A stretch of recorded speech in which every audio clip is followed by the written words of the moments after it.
নাই সিদ্ধাৰ্থ ভট্টাচাৰ্যী ডাঙৰীয়া তেওঁ দুবাৰ ইতিমধ্যে MLA হৈছে।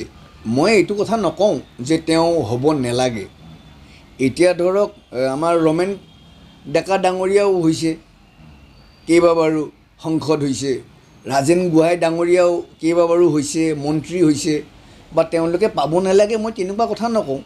কিন্তু মই ভাবোঁ যে মোকো দলে এটা স্থান দিব লাগে।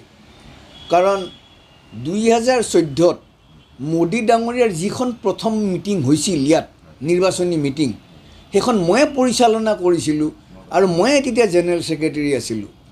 আৰু সেই মিটিঙৰ পিছতেই অসমত বিজেপিৰ ঢৌ আৰম্ভ হৈছে। সেইখন প্ৰথম মিটিং মোদী ডাঙৰীয়াৰ 8 ফেব্ৰুৱাৰী 2014। গতিকে এতিয়া মোক যদি দলে টিকেট নিদিয়ে, মোৰ ক'বলগীয়া তেনেকুৱা একো কথা নাই। মই দলক ভাল পাওঁতো সদায় সেইটো থাকিবই, কিন্তু তথাপি মই এইবাৰ খেলিম। মই খেলাৰ ইয়াত আছোঁ আৰু মই ভাবোঁ দলে মোক টিকেট প্ৰদান কৰিব। সমষ্টিবাসীৰ সৈতে আপুনি সমষ্টিত ঘূৰিছে, বাকীৰ সৈতে আপুনি বাৰ্তালাপ কৰিছে, তেওঁলোকৰ মন্তব্যবিলাক কেনেকুৱা সকলো পৰ্যায়ত? চাওক, এইটোতো মোৰ ঘৰৰ সমষ্টি। মোৰ গোটেই জীৱনটো জন্মৰে পৰা এই সমষ্টিৰ ভিতৰতেই। শিলপুখুৰীত মোৰ জন্ম, শিলপুখুৰীতেই থাকোঁ, পঢ়িছোঁ cotton collegiate school, new Guwahati সমষ্টি, কটন কলেজ, নিউ গুৱাহাটী সমষ্টি। তাহানি দেউতা কাম কৰি থাকোঁতে আমি নুনমাটিত আছোঁ, সেইটোও নিউ গুৱাহাটী সমষ্টি। সকলোখিনি নিউ গুৱাহাটী। আৰু বিভিন্ন সময়ত ডেকা কালত ইয়াতে ইফালে সিফালে ঘূৰি ফুৰা। গতিকে নিজৰাপাৰ স্কুলত পঢ়িছোঁ মই, সেইটোও নিউ গুৱাহাটী সমষ্টি।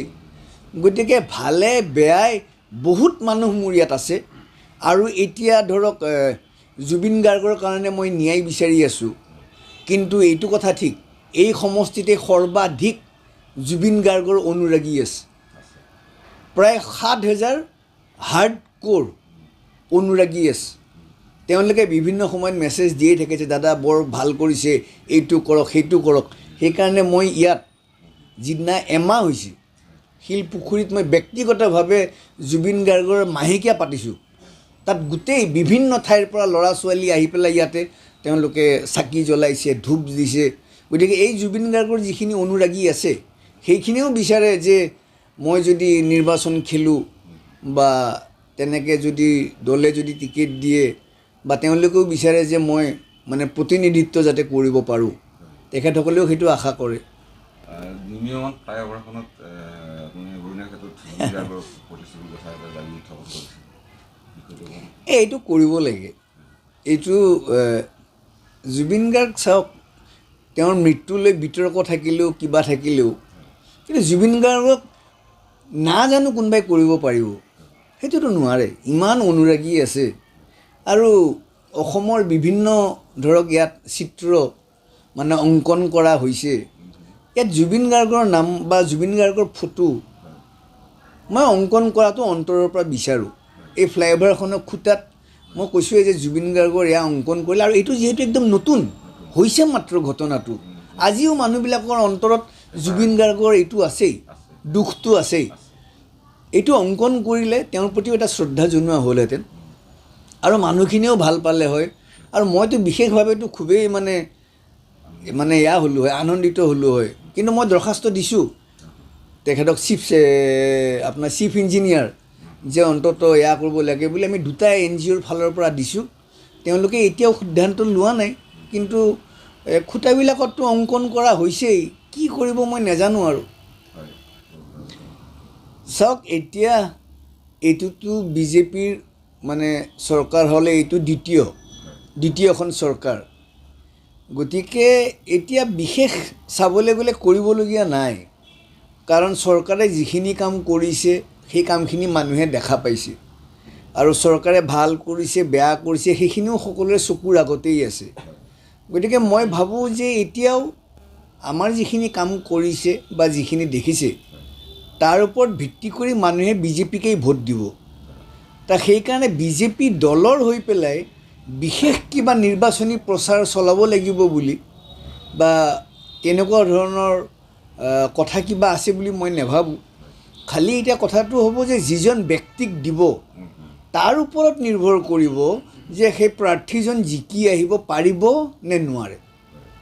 আগতে ধৰক ইয়াৰ আগৰবাৰ আমি নিৰ্বাচন খেলোঁতে প্ৰথম তেতিয়া বিজেপিক পৰিচয় কৰাই দিব লগা হৈছিল যে এইটো বিজেপি, এওঁলোকৰ নীতি, এইটো আদৰ্শ। এতিয়া সৰ্বানন্দ সোণোৱাল ডাঙৰীয়া মুখ্যমন্ত্ৰী হ'ল, এটা চৰকাৰ গ'ল, ডক্টৰ হিমন্ত বিশ্ব শৰ্মা ডাঙৰীয়াৰ দ্বিতীয় চৰকাৰ এইখন গ'ল। গতিকে মানুহে এতিয়া বিজেপিৰ বিষয়ে সবিশেষ জানে। এতিয়া খালি মই ভাবোঁ প্ৰাৰ্থীৰ ওপৰতে নিৰ্ভৰ কৰিব। প্ৰাৰ্থিত্ব প্ৰদানৰ প্ৰসংগত আপুনি কিমান আশা কৰে? চাওক, দলে এতিয়া হয় দলত বহুত মানুহ আহি আছে, কিন্তু মই ভাবোঁ যে যিখিনি পুৰণি মানুহ আছে সেই মানুহখিনিক দলে কিন্তু টিকেট দিব লাগে, তেওঁলোকক এটা সন্মান প্ৰদৰ্শন কৰিব লাগে। আৰু মানুহ আহিব, আৰু তেনেকৈ মুখ্যমন্ত্ৰী হিমন্ত বিশ্ব শৰ্মা ডাঙৰীয়াও আহিছে, কিন্তু দলত গণতন্ত্ৰ আছে বাবেই তেওঁ আজি মুখ্যমন্ত্ৰী হ'ব পাৰিছে। বা বিজেপি দলত এনেকুৱা কোনো মানে মতান্তৰ বা এনেকুৱা ধৰণৰ বিৰোধ নাই। যোন আহিছে সকলোকে সামৰি লোৱাটোৱে আমাৰ কৰ্তব্য। আৰু 2014 চনত আমি যেতিয়া নিৰ্বাচন খেলিছোঁ ইয়াতে লোকসভা, আমি 7খন আসনত জিকিছোঁ। তেতিয়া কিন্তু ডক্টৰ হিমন্ত বিশ্ব শৰ্মা ডাঙৰীয়া নাছিল। আৰু আপুনি যদি চাবলৈ যায় বিজেপিৰ পৰা কোনো আমাৰ দলীয় কৰ্মী বা নেতা আন দলত কিন্তু যোৱা নাই। কংগ্ৰেছৰ চৰকাৰ আছে, AGPৰ চৰকাৰ আছে, তেনেকুৱা ধৰণৰ চৰকাৰ আছে, কিন্তু কোনো আমাৰ বিজেপিৰ পৰা সেই সময়ত আমাৰ চৰকাৰো নাই, কিন্তু কোনো মানুহ কিন্তু এই ধৰণেৰে আন দলত যোৱা নাই। কিন্তু আমাৰ ধৰক কপাল ভাল বা আমাৰ সৌভাগ্য যে আমি 14ত কেন্দ্ৰত চৰকাৰ গঠন কৰাৰ পাছতেই বহুত মানুহ, বহুত ভাল ভাল কৰ্মী, ভাল ভাল নেতা বিজেপিত আহিলে। আৰু আজি আহি তেওঁলোকেই ধৰক বিভিন্ন দায়িত্বত আছে, যিবোৰ আমাৰ দলৰ একালৰ মানে যিবিলাক আমাৰ কৰ্মী আছিল তেওঁলোকেই আজি একো পোৱা নাই হয়তো, কিন্তু নতুনবিলাকক কিন্তু সেই ধৰণে দিয়া হৈছে। এতিয়া আমি শুনিছোঁ যে বা পঢ়িছোঁ যে ভূপেন বৰা ডাঙৰীয়াও আহিব। বিজেপিত এনেকুৱা কেইবাজনো পুৰণা সভাপতি আছে। ডক্টৰ চন্দ্ৰমোহন পাটোৱাৰী ডাঙৰীয়া আছে, তেওঁ AGPৰ সভাপতি আছিল। এতিয়া ভূপেন বৰা ডাঙৰীয়া আহিব, বা ইয়াত ভুৱনেশ্বৰ কলিতা ডাঙৰীয়াও আছে। আৰু বিজেপিৰ পুৰণা কৰ্মীৰ কিবা হওক বা নহওক, আমি কিন্তু তেখেতসকলক কিন্তু সন্মান সহকাৰে তেখেতসকলক আমি স্থান দিছোঁ। ভুৱনেশ্বৰ কলিতা ডাঙৰীয়া আজি ৰাজ্যসভাৰ সদস্য হৈ আছে, চন্দ্ৰমোহন পাটোৱাৰী ডাঙৰীয়া মন্ত্ৰী হৈ আছে, ডক্টৰ হিমন্ত বিশ্ব শৰ্মা ডাঙৰীয়াই হওক বা জয়ন্ত মল্লই হওক, পীযুষ হাজৰিকাই হওক, সকলোৱে কিন্তু এতিয়া আমাৰ অসম চৰকাৰখন গঠন কৰি পেলাই কাম কৰি আছে, দলৰ কাম কৰি আছে, আৰু বিজেপিৰেই আচলতে কাম হৈ আছে।